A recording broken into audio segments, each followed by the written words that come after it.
Alright, moving along here to remember where I left off. I think I left off with Michigan and Notre Dame in week 4, so looking at the current block now, weeks 5 and 6. Week 5, there are 6 games to be played. Week 6, there are 5.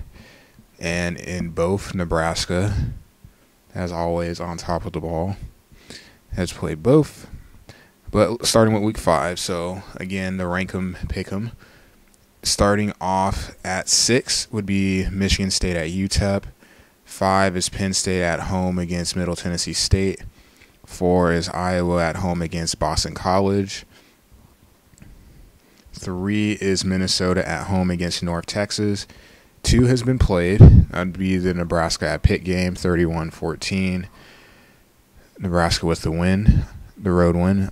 Defense, 5 turnovers forced, and Burkhead with 137 yards on the ground and a touchdown. So getting the run game going, and the black shirts were out in Pittsburgh. And number 1 game of the week, Purdue at Kansas State. Kansas State, I don't know what the record is off the top of my head, but Chusker is a crafty one, so the ratings aren't that far apart. Expect him to put up a good fight and the opportunity to pull an upset. Moving to week 6, there are 5 games. You've got, and also 5 games, but these are the first, I guess you can say, conference opening week, so to speak. 5 games in this one. The other 2 are byes. All conference. 5 will be Illinois at Penn State, so Brown Bear making the, no jokes, traveling to play Knoll. 4 would be Northwestern at Indiana.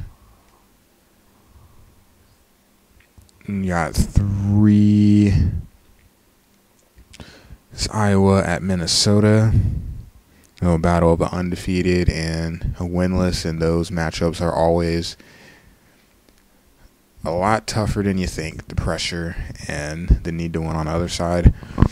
Number 2, again, has been played, and again involves Nebraska. Nebraska at Wisconsin, and Wisconsin would pick up the win, 34-20. So they improved to 4-1. So 4 game, riding off 4 in a row after the opening loss. Nebraska drops to 3-2. Neither team ran the ball well in this one. Pretty much just enough to try to attempt to keep the defense honest. And the real difference in this game would be the quarterbacks. Taylor for Nebraska, 11-27, under 50% completion, a touchdown and 5 picks. So Bryan, 16-25, so a little over 60%, and 4-1 for him. So there is your difference in the game. And I believe that's the first ranked win by any team in the Big Ten, so congrats to Kane on that. And then game of the week, Michigan State at Ohio State, and tough one to pick there. Ohio State's a tough place to play. Michigan State is definitely going to be looking to bounce back after their game against Notre Dame, get that offense back on track, and they can do it both in the air and in the ground, so it'll be a tough one.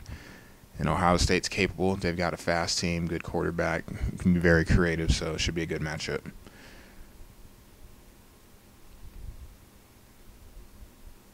What else is there? What else did I not mention? I really wish that I wouldn't have deleted this by accident, because I don't even remember if I went over the cup. If I did, skip it. If I didn't, I'm going to go over it again. Or, well, I guess that's backwards. Whatever. Look at the cup. I don't remember if I did in the first video. So, 12 teams in the Big Ten.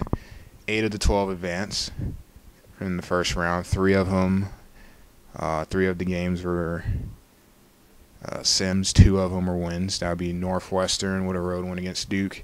Indiana, road win against South Florida. And Illinois would be the only one losing the Sim at home against Fresno.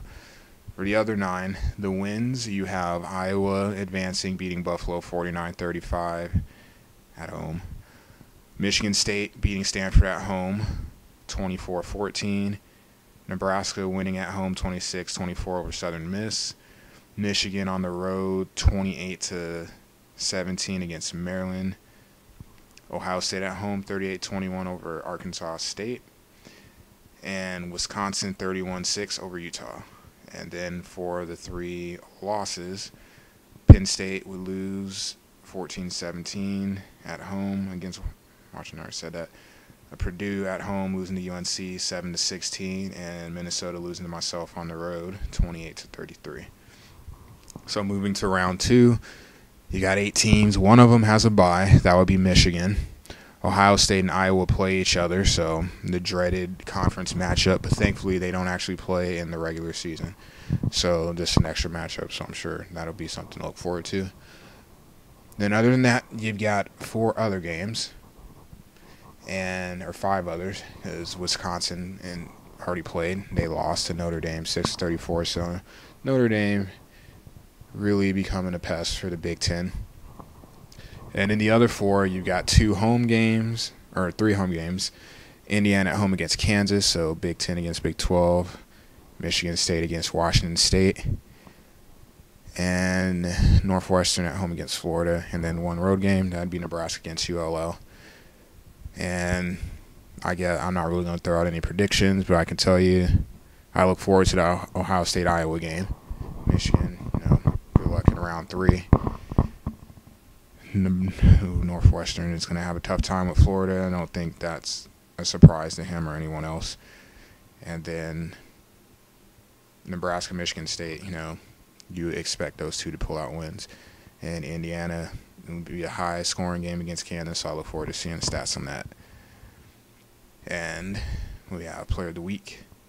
So I didn't do 3 and 4 because I'm still going to leave more time for that to be done. And again, I'm not sure if I went over this or not because it's being recorded at 2 separate times and I don't have the convenience to look back and see.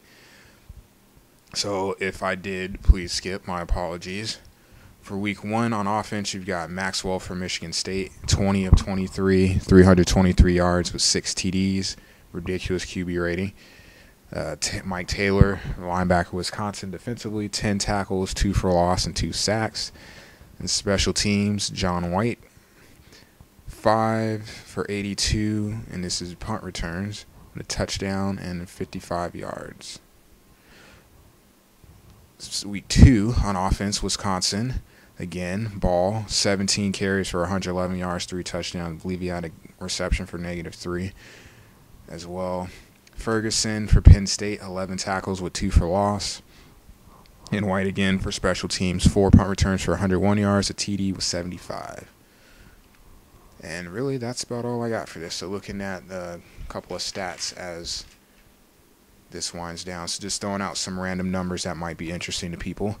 Out of conference, as far as ranked games, there have been 7 played by the Big Ten, and we are 0 for 7 in all of them. So that kind of sucks, but it is what it is.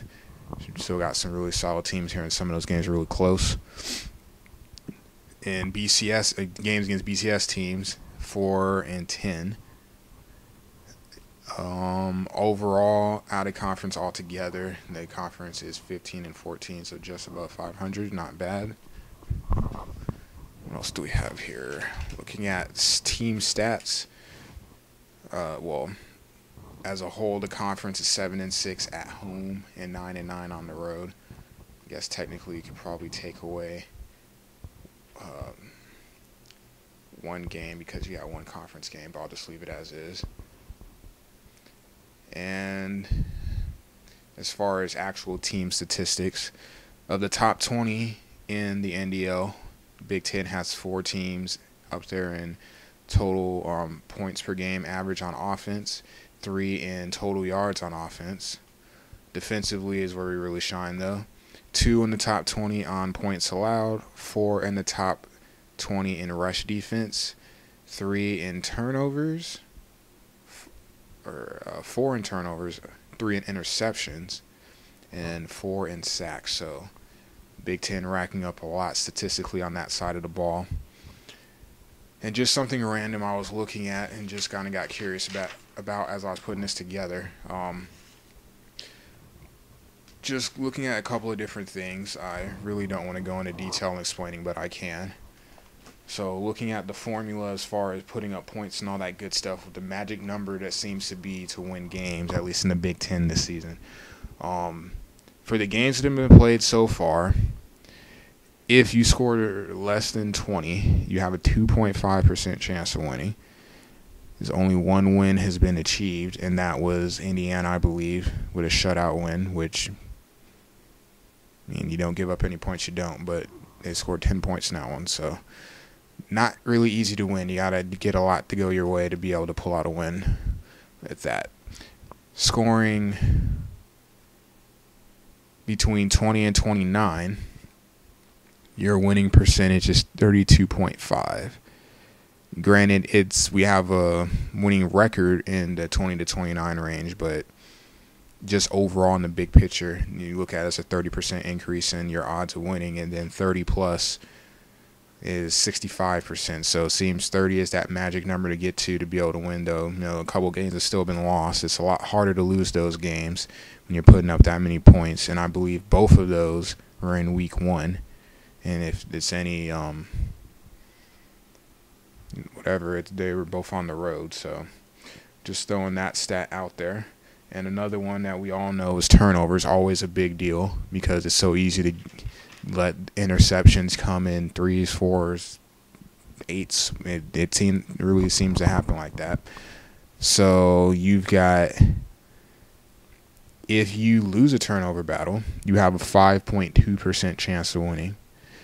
If you split the turnovers, you have a 15.7%, so at least it goes up 10%. And no surprise, if you win the turnover battle, your chance of winning is 73.6%. So clearly protecting the ball obviously will help you put up points, though points can come from defense and special teams, but protecting the ball on offense really helps, matters, and is putting pressure on the other team, and in some cases can really make them one-dimensional. So just throwing that out there. I'm sure that's not a surprise, but just something I looked at. Maybe I'll take a look later in the season to see what effect, defensive scores and special team scores, how they help influence that too, because all the points scored aren't coming from the offense in some of the cases in these games. So that is what I have got for this one here. The next one, since now I record the first part of this in the morning, and I did the second one but accidentally deleted the sound, so this is actually being recorded in the afternoon while I'm uploading the first part to YouTube. So there might be some overlap in a couple topics because I'm really tired and about to go to sleep. So what I'm looking at doing for the next block, now that Hell Week has been over, volunteer work is done, I can get back to somewhat of a normal schedule to kind of monitor stuff again on a regular basis.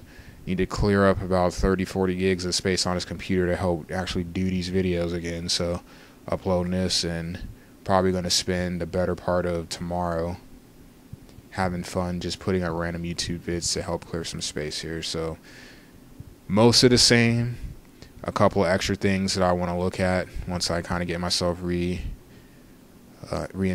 of what's going on in NDL, and get some video footage back up and all that good stuff. So this is what I've got for this week. Again, apologize for the long delay and turning into a ghost for the last week or so. But I am, like I said, I've been watching from the shadows, so still kind of got my eye on what's going on. But with that said, everybody have a good weekend. Enjoy your Saturday football and Sunday football, and I will be speaking to you guys again soon.